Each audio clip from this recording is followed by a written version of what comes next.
देखो हमें strength of inorganic acid check करना है। एक है हमारा H4SiO4, एक H3PO4, एक H2SO4, एक HClO4। इनकी स्ट्रेंथ देखनी है। क्या काम करते हैं बेटा, इनकी सबकी वो बना लेते हैं हम स्ट्रक्चर। अब क्या होगा बेटा, यहाँ से H+ आयन निकलेगा, ठीक है। यहाँ से भी इसमें H+ आयन निकलेगा। H+ आयन निकालना मुझे, यहाँ से निकल जाएगा, एक ही निकाल के देख रहे हैं बेटा, यहाँ से भी निकलेगा, यहाँ से भी निकलेगा। अब H+ आयन निकलने के बाद निगेटिव चार्ज किस पे आएगा बेटा, इस O पर आएगा, जो कि हमें साफ साफ पता है। यहाँ पर किस पे आएगा, इस O पर आएगा निगेटिव चार्ज। यहाँ पर भी किस पे आएगा, O पे आएगा निगेटिव चार्ज। यहाँ पर भी किस पे आएगा निगेटिव चार्ज, O पर आएगा। अब आपको क्या चेक करना है, पहले इलेक्ट्रोनेगेटिविटी वाला कॉन्सेप्ट लगाते हैं पीरियड में। अब बेटा सारे O तो एक जैसे हैं, सारे O पे रखा है निगेटिव चार्ज, इसी उस आइटम पे लगाएंगे इलेक्ट्रोनेगेटिविटी वाला कॉन्सेप्ट जिस पे निगेटिव चार्ज होगा। अब ये तो सारे O एक जैसे हैं, तो सबकी इलेक्ट्रोनेगेटिविटी बराबर है। अगर आपके ग्रुप वाले लगाते, ग्रुप वाला साइज वाला लगाते कॉन्सेप्ट, साइज वाला ग्रुप में लगाते हैं, साइज वाला भी लगा के देख लो ग्रुप। वैसे तो सारे एक ही जगह रखे हैं, ये भी O, ये भी O नेगेटिव, ये भी O नेगेटिव, ये भी O नेगेटिव, तो सबका साइज भी कैसा है बेटा, बराबर। तो साइज और इलेक्ट्रोनेगेटिव वाला तो लग नहीं रहा है यहाँ पर। मैंने कहा था नेक्स्ट आइटम देख लिया करो और उस पर इलेक्ट्रोनेगेटिविटी वाला कॉन्सेप्ट लगा लिया करो। ओके, नेक्स्ट क्या है यहाँ पर, सिलिकॉन। यहाँ पर ऑक्सीजन के नेक्स्ट क्या है, फास्फोरस। यहाँ पर ऑक्सीजन के नेक्स्ट क्या है बेटा, सल्फर। यहाँ पर ऑक्सीजन के नेक्स्ट क्या है, क्लोरीन। नेक्स्ट एटम की इलेक्ट्रोनेगेटिविटी चेक करते हैं बेटा, ठीक है। इलेक्ट्रोनेगेटिविटी चेक करो। सबसे ज्यादा इलेक्ट्रोनेगेटिविटी बेटा, अगर आप देखें इनको, सबसे ज्यादा इलेक्ट्रोनेगेटिविटी किसकी आएगी, ये सब एक ही पीरियड के हैं और सीक्वेंस में रखे हैं। देखो पहले सिलिकॉन आता है, फिर फास्फोरस आता है, फिर सल्फर आता है, फिर क्लोरीन। इनको ही चेक करना है मुझे, किसकी इलेक्ट्रोनेगेटिविटी ज्यादा है। लेफ्ट टू राइट जाने पर इलेक्ट्रोनेगेटिविटी इंक्रीज हो जाती है, तो सबसे कम किसकी रहेगी बेटा, लेफ्ट टू राइट जाने पर इलेक्ट्रोनेगेटिविटी हमने पढ़ी है क्या हो जाती है, इंक्रीज। तो सबसे ज्यादा किसकी रहेगी इलेक्ट्रोनेगेटिविटी, Cl की, उसके बाद सल्फर की, उसके बाद फास्फोरस की, उसके बाद सिलिकॉन की, ठीक है। ये सबसे लेफ्ट टू राइट सबसे आखिर में रखा है, इसकी इलेक्ट्रोनेगेटिविटी सबसे ज्यादा। अब हमें पता है बेटा इलेक्ट्रोनेगेटिविटी ज्यादा होती है, अगर अगर इलेक्ट्रोनेगेटिविटी ज्यादा होती है, ठीक है, तो क्या बताया था मैंने, एनायन भी क्या होता है आपका, एनायन भी क्या होता है बेटा, स्टेबल होता है। एनायन स्टेबल हो जाता है, उसकी स्टेबिलिटी भी बढ़ जाती है, और स्टेबिलिटी बढ़ते ही एसिडिक स्ट्रेंथ भी क्या होती है बेटा आपकी, एसिडिक स्ट्रेंथ ये भी आपकी बढ़ जाती है। इतनी सी बात है, अब बस लगा दो बेटा एसिडिक स्ट्रेंथ का कॉन्सेप्ट क्या लगेगा, एसिडिक स्ट्रेंथ। एसिडिक स्ट्रेंथ सबसे ज्यादा एसिडिक स्ट्रेंथ उसकी होगी जिसका एनायन ज्यादा स्टेबल होगा, एनायन उसका ज्यादा स्टेबल होगा जिसकी इलेक्ट्रोनेगेटिविटी ज्यादा होगी। तो किसकी ज्यादा आई यहाँ पे, HClO4 की सबसे ज्यादा आएगी आपकी। उसके बाद आपका H2SO4 आएगा, उसके बाद आपका H3PO4 आएगा, उसके बाद आपका H4SiO4। इसमें बताओ बेटा एसिडिक स्ट्रेंथ को दोबारा बताऊं कहीं से, या समझ रहे हो, सही बिल्कुल सही आ रही समझ में।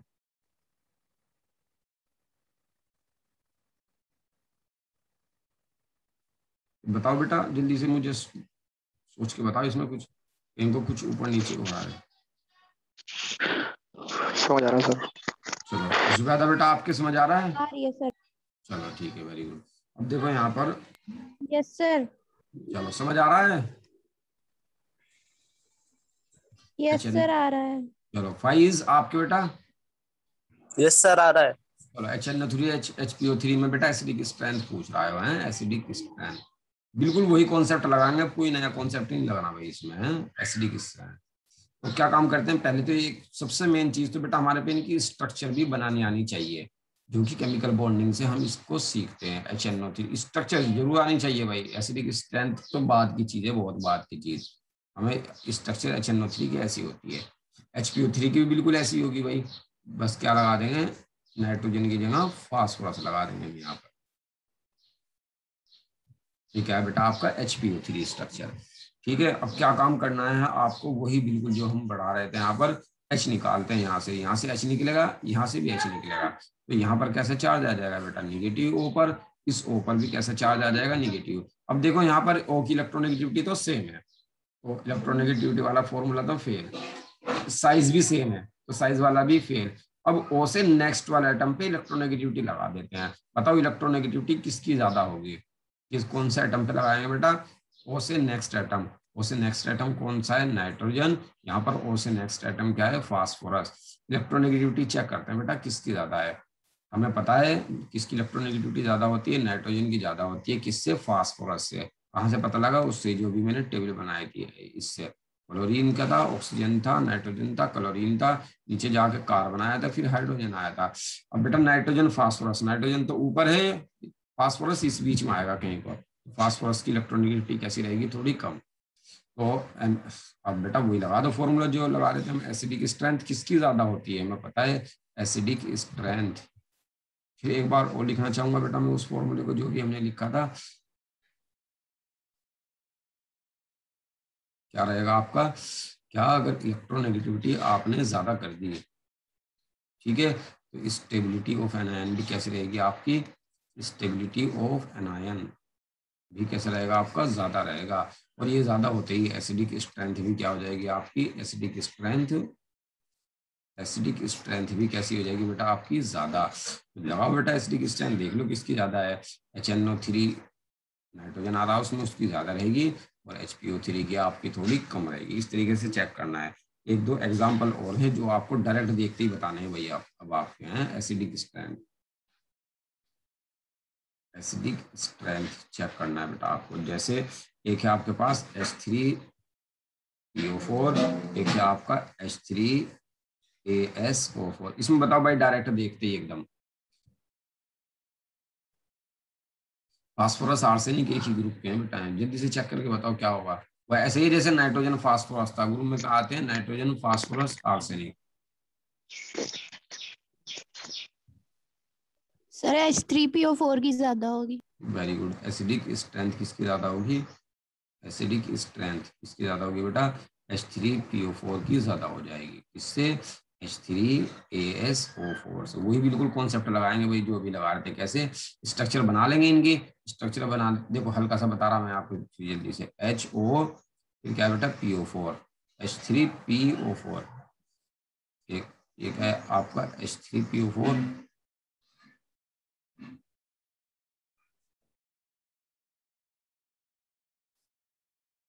क्या बेटा? H3PO4 को बना लेते हैं हम यहाँ पर। H3PO4 ये आपका क्या है बेटा? H3PO4। ऐसी H3ASO4 को बना लेते हैं बेटा, H3ASO4। फास्फोरस की जगह बस क्या लगाना है मुझे? AS, और कुछ नहीं करना भाई। स्ट्रक्चर वही रहने वाली है, स्ट्रक्चर आनी चाहिए भाई, बनाने जरूरी है। अब आपको क्या काम करना है बेटा? यहाँ से देखो, H को निकालो तो निगेटिव चार्ज इस पर आएगा, यहाँ से भी H को निकालो, निगेटिव चार्ज इस पर आएगा। तो ना तो इलेक्ट्रोनेगेटिविटी भी सेम है दोनों ऑक्सीजन निगेटिव एटम की, और दोनों की बेटा साइज भी सेम है। तो क्या काम करेंगे? ऑक्सीजन से नेक्स्ट एटम को टारगेट करते हैं, फास्फोरस सल्फर, और क्या देखते हैं? इलेक्ट्रोनेगेटिविटी। इलेक्ट्रोनेगेटिविटी बेटा किसकी ज्यादा है? अगर हम चेक करें यहाँ पर, फास्फोरस की ज्यादा है आर्सेनिक से। तो जिसकी इलेक्ट्रोनेगेटिविटी ज्यादा उसका एनायन ज्यादा स्टेबल, और उसकी एसिडिक स्ट्रेंथ भी ज्यादा। एसिडिक स्ट्रेंथ इसकी ज्यादा रहेगी बेटा, किसकी ज्यादा रहने वाली है? H3PO4 की। किससे? H3ASO4 से। बड़ा सिंपल सा क्वेश्चन था भाई है। जैसे अब आपको डायरेक्ट बतानी है बेटा, एसिडिक स्ट्रेंथ देखते ही बतानी है आपको एसिडिक स्ट्रेंथ। सारे क्वेश्चन करा दी मैंने आपके इसके मॉड्यूल के। जैसे बेटा ये है आपका, कौन सा है आपका? HClO4, HbRO4 और HiO4, ये है बेटा है। चेक करो बेटा इनके अंदर, देखते ही बताओ किसकी ज्यादा हो सकती है। और अच्छी चीजें देखते ही पता लग रहा है तो और बड़े आपके स्ट्रक्चर। हाँ, HClO4 की ज्यादा हो जाएगी, ठीक है, एसिडिक स्ट्रेंथ। या फिर वही है बेटा, फिर नहीं पता लग रहा तो फिर वही स्ट्रक्चर बनाओ, और अच्छी चीजें स्ट्रक्चर बना के पता लगेगा, प्रैक्टिस भी हो जाएगी, और सारे रूल भी हमारे रिवाइज हो जाएंगे। स्ट्रक्चर देख लेते हैं यहाँ पर। HOBrO4 स्ट्रक्चर भी प्रैक्टिस हो रही है इस तरीके से हमारी। और हमारे जो हमने एसिडिक स्ट्रेंथ के 3 रूल बताए, वो तीनों रूल भी रिवाइज हो जाएंगे बेटा। यहाँ से देख लेते हैं कैसे रिवाइज होते हैं वो हमारे यहाँ पर रूल तीनों के तीनों। देखो यहाँ पर पहले हम पकड़ते हैं इसको, यहाँ से H निकालो, इस पे कैसा चार्ज आएगा आपका? निगेटिव। यहाँ से भी H निकालो, इसके ऊपर निगेटिव चार्ज ऑक्सीजन के पास, यहाँ पे भी निगेटिव चार्ज आ जाएगा, ठीक है।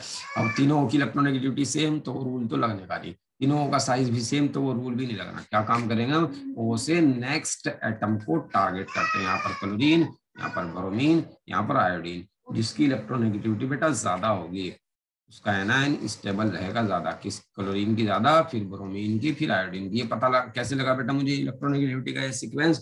मुझे पता है ग्रुप में ऊपर से नीचे जाने पर इलेक्ट्रोनेगेटिविटी घट जाती है। क्लोरीन ब्रोमीन आयोडीन एक ही ग्रुप के और घटा दी मैंने इनके। अब आपको पता है बेटा अगर इलेक्ट्रोनेगेटिविटी ज्यादा हो जाती है तो स्टेबिलिटी ऑफ एनायन क्या हो जाता है आपका? स्टेबिलिटी ऑफ एनायन क्या हो जाता है बेटा? ज्यादा हो जाता है। और एसिडिक स्ट्रेंथ भी कैसी हो जाती है आपकी? एसिडिक स्ट्रेंथ भी क्या हो जाती है आपकी? ज्यादा हो जाती है। ठीक है, बस लगा देते हैं बेटा एसिडिक स्ट्रेंथ किसकी ज्यादा होगी। अगर अब हम देखें HClO4, HBrO4 और HiO4। अब बेटा ये तो हो गया आपके हैं जितने होने का आपके बेटा, ये तो इनऑर्गेनिक एसिड थे। अब बात कर रहा हूँ relative strength, relative strength of organic acid की बात कर रहा बेटा है। जितने दे रखे हम इतने ही बढ़ाएंगे। वैसे तो बहुत डिटेल में है बेटा ऑर्गेनिक एसिड आपका। पूरी ऑर्गेनिक केमिस्ट्री के अंदर ऑर्गेनिक एसिड बन जाता है सभी मॉलिक्यूल का जिसपे भी HO। और आपको पता है ऑर्गेनिक कंपाउंड में H तो मिलता है H और C कार्बन, तो बेटा सब में बन जाता है ऑर्गेनिक एसिड। लेकिन यहाँ जो आपके एग्जाम्पल दे रखे हैं उन्हीं की बात करते हैं। ठीक है, जैसे बेटा एक सिंपल सा दे रखा है यहाँ पर आपका, देखो ये है एक, जैसे एक एग्जांपल दे रखा है यहाँ पर CH ट्रिपल बॉन्ड CH, पहला एग्जांपल। दूसरा CH2 डबल बॉन्ड CH2। ठीक है, तीसरा दिया उसने क्या बेटा? CH3 single bond CH3। इस तरीके से दे रखा बेटा। अब मैं पहले तो आपको एक फॉर्मूला बता रहा हूँ। देखो अगर आपका परसेंटेज S कैरेक्टर, हमने पहले भी लिखवाया केमिकल बॉन्डिंग के अंदर, अगर आप बताओ तो अगर परसेंटेज S कैरेक्टर इंक्रीज होता है बेटा, ठीक है, तो इलेक्ट्रोनेगेटिविटी भी क्या हो जाती है आपकी? इंक्रीज हो जाती है। और इलेक्ट्रोनेगेटिविटी इंक्रीज होते ही एनायन कैसा हो जाता है आपका? एनायन स्टेबिलिटी ऑफ एनायन क्या हो जाती है बेटा? ये बढ़ जाती है। मैंने पीछे पढ़ा बेटा क्या? Stability of anion, stability of anion क्या हो जाती है बेटा? ये भी बढ़ जाती है। और ये बढ़ते ही एसिडिक स्ट्रेंथ क्या हो जाती है आपकी? बढ़ जाती है। एसिडिक स्ट्रेंथ भी क्या हो जाती है? बढ़ जाती है। ये तीन तो बेटा वही है पीछे वाले, बस इसमें एक नया ये इंक्लूड कर दिया। अगर परसेंटेज एस कैरेक्टर बढ़ेगा तो ये आगे इलेक्ट्रोनेगेटिविटी बढ़ जाएगी। ये बढ़ा। अब देखते हैं परसेंटेज, यहाँ पर हाइब्रिडाइजेशन देखते हैं बेटा। सिग्मा बॉन्ड देखो, एक सिग्मा बॉन्ड तो ये रहा, एक सिग्मा बॉन्ड ये रहा, ऊपर वाले दोनों पाई है बेटा है ऊपर। तो हाइब्रिडाइजेशन कैसे रहेगा इसका? sp, चाहे इस कार्बन का निकालो चाहे इस कार्बन का निकालो, दोनों का sp ही रहने वाला है। हाइब्रिडाइजेशन का फॉर्मूला क्या है बेटा? Sigma bond plus lone pair. Sigma bond कितने हैं? 2, लोन पेयर है ही नहीं कार्बन पे, 0, 2 आया, 2 को क्या बोलेंगे हम? sp। इसका क्या होगा? सिग्मा बॉन्ड देखो, 1 सिग्मा, 2 सिग्मा, 3 सिग्मा, 1 पाई है। सिग्मा बॉन्ड कितने? 3, 3 को क्या बोलेंगे हम? sp2। चाहे इस कार्बन का देख लो, ये भी sp2 है। यहाँ पर सिग्मा बॉन्ड चेक करो, 1 sigma, 2 sigma, 3 sigma, 4 sigma, 4 sigma है sp3। परसेंटेज एस कैरेक्टर बेटा देखो कैसे चेक करते हैं, ये भी याद रखना, हमने पहले भी सिखाया है। परसेंटेज एस कैरेक्टर कैसे निकालते हैं? sp वाले में निकालते हैं बेटा। कितना है परसेंटेज एस कैरेक्टर? देखो एस कितना है? 1, तो एस का निकालना तो 1 रख दिया। टोटल कितने? 1s 1p 2 × 100 ऐसे निकालते हैं। कितना आ जाएगा बेटा? 50% परसेंटेज एस कैरेक्टर। और बेटा परसेंटेज एस कैरेक्टर किसके अंदर देखना है मुझे? sp2 में। एस कितना है? 1, टोटल कितने? 1s, p का 2, टोटल कितने? 3 × 100। जब बेटा इसको डिवाइड करूंगा तो 33.3 आएगा समथिंग करके। अगर बेटा मुझे sp3 के अंदर निकालना हो, s कितना है आपका? 1, टोटल कितने? 1s, p का 3, कितने हो गए? 4, 100 से मल्टीप्लाई कर देंगे, कितना आ जाएगा? 25%। तो अब आप देख सकते हो आसानी से परसेंटेज एस कैरेक्टर किस में ज्यादा है बेटा? sp में 50% है। तो जिसमें परसेंटेज एस कैरेक्टर ज्यादा होगा उसकी इलेक्ट्रोनेगेटिविटी ज्यादा होगी। बस लगा दो बस बेटा एसिडिक स्ट्रेंथ वाला कॉन्सेप्ट। एसिडिक स्ट्रेंथ किस तरीके से लगेगा बेटा? एसिडिक स्ट्रेंथ देख लो, परसेंटेज एस कैरेक्टर किसका ज्यादा है? दिखाई दे रहा होगा आपको, ये ज्यादा है 50%। इन तीनों में किसका ज्यादा है? वो sp का, जिसके अंदर परसेंटेज एस कैरेक्टर ज्यादा, उसकी इलेक्ट्रोनेगेटिविटी ज्यादा, उसका एनायन स्टेबल और उसकी एसिडिक स्ट्रेंथ भी ज्यादा। तो एसिडिक स्ट्रेंथ किसकी ज्यादा होगी बेटा? इसकी एसिडिक स्ट्रेंथ आपकी ज्यादा हो जाएगी। उसके बाद किसकी होगी? CH2 डबल बॉन्ड CH2 की होगी। उसके बाद किसकी होगी CH3 सिंगल बॉन्ड CH3 की। इस तरीके से भाई, इस तरीके से हम इसको सोल्व कर सकते हैं। बड़ा आसान सी चीज थी, उम्मीद करते हैं बेटा ये समझ में भी आया होगा आपके। जैसे दूसरा देखते हैं बेटा। ये तो टाइम कितना बचा है, टाइम भी देखते हैं, अभी तो है टाइम 10 मिनट। अब बेटा ये तो एसिड की बात कर ली थी, अब बेस की भी बात कर लेते हैं जल्दी से हम। Relative strength of inorganic base, inorganic base. Rule वही है बेटा, बिल्कुल सेम है, बिल्कुल सेम, बस फर्क क्या है देख लेते हैं और डिफरेंस क्या है, इसी तरीके से चेक करेंगे, बिल्कुल कोई अलग नहीं है इसमें, ठीक है। पहला रूल क्या अप्लाई करेंगे बेटा, यहाँ पर stability of anion check करेंगे। यहाँ पर क्या है, stability of anion, stability of anion check करेंगे। अगर स्टेबिलिटी ऑफ एन आयन बढ़ रही ना, तो वहां पर तो एसिडिक स्ट्रेंथ बढ़ रही थी, यहाँ पर क्या होगा बेटा, बेसिक स्ट्रेंथ उल्टा हो जाएगा। एसिड और बेस उल्टे होते हैं ना, बस बेसिक स्ट्रेंथ घट जाएगी। इसका मतलब है डिक्रीज। क्या है इसका मतलब, डिक्रीज हो जाना। और इस वाले का मतलब क्या है, एरो का मतलब इंक्रीज, इस एरो का मतलब। तो बेटा वही चेक करेंगे हम यहाँ पर भी, स्टेबिलिटी ऑफ एन आयन अगर वो बढ़ेगी तो बेसिक स्ट्रेंथ घट जाएगी, उल्टा होगा बस, ठीक है। रूल वही है बेटा, जैसे वहां चेक कर रहे थे बिल्कुल वैसे ही यहाँ पर चेक करेंगे, ठीक है। क्या रूल है, बिल्कुल वही रूल है। पीरियड में क्या कौन सा कॉन्सेप्ट लगाते हैं, पीरियड के अंदर हम, पीरियड के अंदर क्या चेक करते हैं हम, इलेक्ट्रोनेगेटिविटी को चेक करते हैं, ठीक है। इलेक्ट्रोनेगेटिविटी को चेक करते हैं, बिल्कुल इसी तरीके से चेक करेंगे जैसे वहां पर चेक कर रहे थे, ठीक है। और ग्रुप के अंदर किसको चेक करते हैं बेटा हम, ग्रुप के अंदर किसको चेक करेंगे हम, साइज को चेक करते हैं। अब चेक करके देखते हैं, जैसे एक दो क्वेश्चन है हमारे पास, जैसे बेटा NH3 है, H2O है, और कौन सा बेटा HF है। ठीक है, इस तरीके से आपको क्या काम करना है बेटा, निकालो इसके अंदर से H निकाले हैं, स्ट्रक्चर पता हो हमें इसकी। अब H तो निकालने के नहीं वही है, क्योंकि एसिड तो है ही नहीं हमारे पास।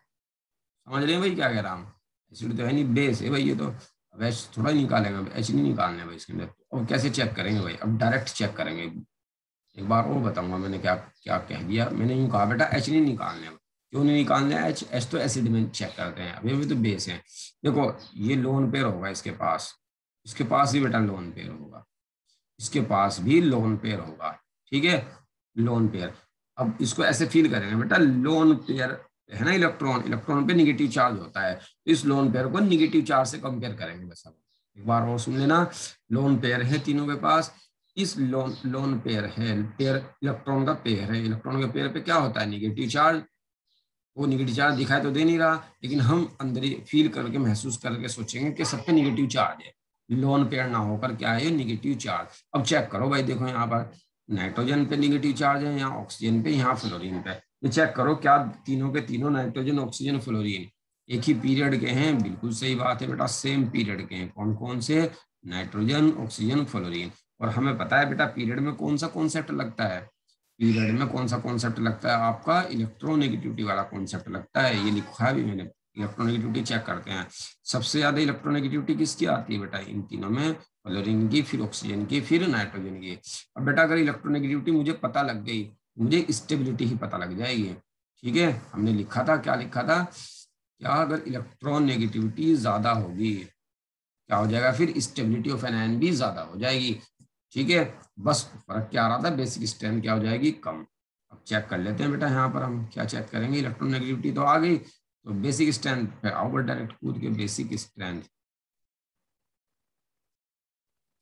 देख लो, जिसकी इलेक्ट्रोनेगेटिविटी ज्यादा है ना, उसकी बेसिक स्ट्रेंथ कैसी रहने वाली है बेटा, कम रहने वाली है। अब तो बेसिक स्ट्रेंथ सबसे कम किसकी होगी, अगर आप देखें यहाँ पर HF की कम होगी, और सबसे ज्यादा किसकी होगी, NH3 की होगी सबसे ज्यादा।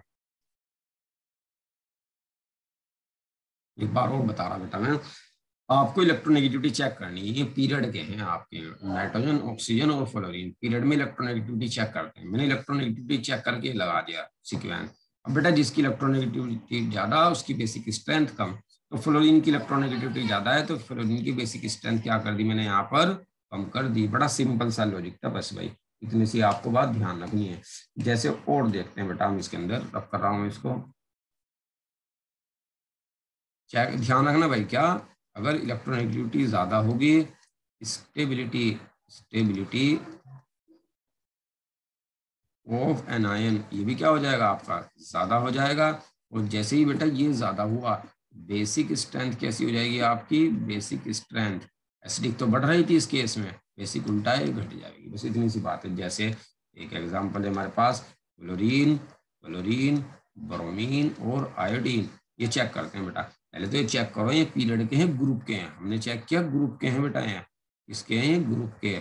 एक ग्रुप के, ग्रुप में क्या लगता है बेटा, साइज वाला कॉन्सेप्ट लगता है। और क्या बताया था, जिसका साइज ज्यादा होगा, ठीक है, साइज अगर ज्यादा है तो स्टेबिलिटी ऑफ एनायन भी कैसी रहने वाली है भाई, स्टेबिलिटी ऑफ एनायन।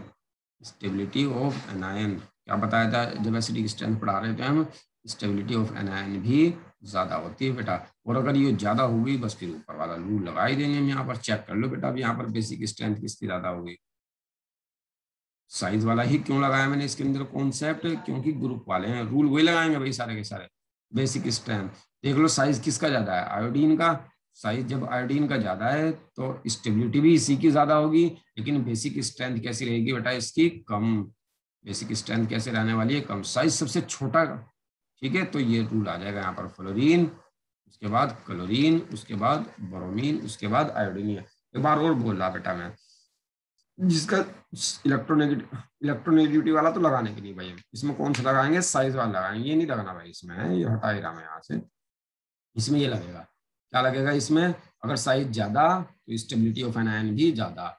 साइज देख लो किसका ज्यादा है, आई नेगेटिव का ज्यादा है, तो जब साइज ज्यादा हो गया तो एनायन की स्टेबिलिटी भी ज्यादा हो गई। बेसिक स्ट्रेंथ कैसी कर दी मैंने इसकी, कम। और अगर साइज कम हो गया बेटा, साइज अगर कम हो गया तो स्टेबिलिटी भी क्या हो जाएगी, कम हो जाएगी। और स्टेबिलिटी कम होते ही, ये इनवर्स है एक दूसरे के, स्टेबिलिटी कम होती है बेसिक स्ट्रेंथ ज्यादा। इस तरीके से आप इसको देखेंगे। जैसे एक एग्जांपल और है बेटा, आपको चेक करना है O-2 और S-2। हमें पता है बेटा दोनों एक ही ग्रुप के हैं। जब एक ही ग्रुप के हैं तो फिर सिंपल सी बात है, यही वाला रूल लगाएंगे। अगर साइज ज्यादा तो स्टेबिलिटी भी ज्यादा। स्टेबिलिटी चेक करो पहले, तो स्टेबिलिटी चेक करो बेटा। स्टेबिलिटी अगर साइज ज्यादा है तो स्टेबिलिटी भी क्या आएगी बेटा, ज्यादा आएगी। और स्टेबिलिटी तो ज्यादा आ गई तो बेसिक स्ट्रेंथ उसकी उल्टी होती है। बेसिक स्ट्रेंथ देख लेते हैं, चेक करते हैं बेटा। बेसिक स्ट्रेंथ क्या बैठेगी, S-2 और O-2 की बेसिक स्ट्रेंथ O-2 की ज्यादा होगी। ये उल्टा रहेगा थोड़ा उसका, इस तरीके से चेक करेंगे भाई। और बेटा जो और थे थोड़े से, तो हमने 6 स्ट्रॉन्ग क्या था, 6 स्ट्रॉन्ग एसिड थे, 7 स्ट्रॉन्ग बेस थे, वो तो हमने पढ़ा ही दिया था आपको। थोड़ा सा और इतना टाइम हो और थोड़ा सा और पढ़ा देते हैं। कितना टाइम बचा है भाई, टाइम है भी, चलो जैसे देखते हैं बेटा हम हैं यहाँ पर। ये आपका लिथियम का हाइड्रोक्साइड, लिथियम, उसके बाद कौन सा है बेटा, सोडियम, उसके बाद कौन सा है बेटा, पोटेशियम, उसके बाद कौन सा है आपका, रुबिडियम, उसके बाद कौन सा था आपका, सीजियम। इनमें चेक करते हैं ज्यादा बेसिक कौन सा है भाई, सिंपल सी बात है। चेक करो भाई, हैं कैसे चेक करेंगे, देखो बेसिक स्ट्रेंथ आपको अगर पीरियोडिक टेबल में याद हो, हमने पढ़ाया हो पीरियोडिक टेबल में ही पढ़ाया था, जहाँ पर इलेक्ट्रोनेगेटिविटी पढ़ाई थी। देखो थोड़ा सा अगर याद आए तो बताना बेटा। इनमें सब में कॉमन क्या चीज है, OH, उसको तो हटा दो। क्या चीज बची OH निकालने के बाद, एक तो लिथियम बचा, एक कौन सा बच रहा है बेटा, सोडियम बच रहा है, एक कौन सा बचा, K+ बच रहा है, और एक कौन सा बचा बेटा, Rb बच रहा है, और एक कौन सा बच रहा है यहाँ पर, CS बच रहा है। अब देखो इसके अंदर चेक करो भाई, ऊपर से नीचे जाने पर अगर आपके याद हो तो बेसिक स्ट्रेंथ बढ़ जाती है, ऐसा बताया था हमने ग्रुप में। ठीक है, ग्रुप में क्या बताया था बेटा हमने, ग्रुप में, इन ग्रुप बेसिक स्ट्रेंथ क्या हो जाती है आपकी, सो जाके नीचे, यहाँ क्यों बैठा, टाइम खराब करा। बेसिक स्ट्रेंथ क्या हो जाती है आपकी, बेसिक स्ट्रेंथ इंक्रीज हो जाती है। ऊपर से नीचे जाने पर बेसिक स्ट्रेंथ क्या होती है बेटा, हाइड्रोक्साइड की बात कर रहे हैं बेटा, in case of hydroxide, in case of, इसका कारण भी समझाते हैं बेटा, रीजन समझाऊंगा। इन केस ऑफ हाइड्रोक्साइड क्या काम है, ऊपर से नीचे जाने पर बेसिक स्ट्रेंथ क्या हो जाएगी, इंक्रीज हो जाएगी। तो अगर मैं बेसिक स्ट्रेंथ की बात करूं तो बेसिक स्ट्रेंथ इस तरीके से आएगी आपकी, NaOH, KOH, RbOH, basic strength इस तरीके से आएगी। क्यों हुआ देखो यहाँ पर, इसको फील करते हैं बेटा हम। यहाँ पर तो साइज कैसा है बेटा, एक तो साइज की बात करूंगा मैं, देखो क्यों कर लेता हूँ, मैंने LI है और एक OH है। इनका साइज Na थोड़ा कैसा हो गया बेटा, Na थोड़ा बड़ा हो गया, OH भी इतना ही है। पोटेशियम और बड़ा हो गया, OH भी इतना ही है। रुबिडियम बेटा और बड़ा हो गया आपका, ठीक है, OH भी इतना ही है। और सीरियम आपको दिखाई दे तो और बड़ा हो गया, OH भी इतना ही है। अभी हमने बताया था बेटा, अगर साइज का डिफरेंस ज्यादा होता है ना तो बॉन्ड जल्दी टूटता है, तो यहाँ का बॉन्ड जल्दी टूटेगा ना, तो तब ये ऐसे इसमें चेंज हो जाएगा, CS+ और OH- में है आपका आयनिक कंपाउंड है, मेटल और नॉन मेटल से बना है, तो इस तरीके से टूटेगा। ज्यादा डिफरेंस है साइज का, इसके साइज में और इसके साइज में डिफरेंस ज्यादा है। जब डिफरेंस ज्यादा होगा तो बॉन्ड वीक होता है, बॉन्ड वीक होता है तो जल्दी टूटता है, वो जल्दी टूटेगा, जितनी जल्दी टूटेगा उतना ज्यादा OH- आयन बनेगा, जितना ज्यादा OH- आयन बनेगा उतना ही ज्यादा बेसिक स्ट्रेंथ ज्यादा होगी। देखो इस वजह से बेसिक स्ट्रेंथ मैंने ज्यादा लिखी है। डायरेक्ट आप इसको इस लाइन से मैच करना, क्या basic strength in case of hydroxide कैसे बढ़ेगी, ग्रुप में इंक्रीज हो जाती है भाई, बेसिक स्ट्रेंथ इंक्रीज हो जाती है इन केस ऑफ हाइड्रोक्साइड, कहां पर, इन ग्रुप में ये बेटा lithium, sodium, potassium, rubidium, caesium. इस तरीके से हम इसको चेक कर लेते हैं। जैसे एक क्वेश्चन और है, डायरेक्ट बताना आप, BeOH का होल ट्वाइस, बेरियम, फिर उसके बाद मैग्नीशियम हाइड्रोक्साइड, उसके बाद मैग्नीशियम के बाद है आपका कैल्शियम हाइड्रोक्साइड, कैल्शियम के बाद है बेटा आपका स्ट्रोंशियम हाइड्रोक्साइड, उसके बाद है आपका बेरियम हाइड्रोक्साइड। बस इसको भी डायरेक्ट देख के बताओ बेटा, ऊपर से नीचे जाने पर ग्रुप में क्या होता है बेटा, बेसिक स्ट्रेंथ इंक्रीज हो जाती है, तो बेसिक स्ट्रेंथ इसकी ज्यादा आने वाली है आपकी। इस तरीके से बेटा हम इसको कर लेते हैं। अब बेटा ये हो गया आपका पूरा, ठीक है। एक क्वेश्चन और है, बस उस क्वेश्चन को दिखा रहा हूँ मैं, उसके बाद खत्म कर देंगे, जल्दी से उतार लो बेटा। भाई आज की क्लास कैसी लगी आपको, समझ में भी आया नहीं आया? सबसे ज्यादा समझ में आया सर आज। हाँ आज अच्छा लगा, मुझे भी यस अच्छा सर लगा आ आज। गया। चलो ठीक है, बस बेटा आज की क्लास इतनी करते हैं, खत्म कर देंगे, कर रहे हैं यहाँ पर बच्चे की कॉल आ ये रही वीडियो है। ओके एक बार सर। सर ग्रुप में भेज देना सर। हाँ इसको ग्रुप में भेजूंगा बेटा जरूर। Okay sir.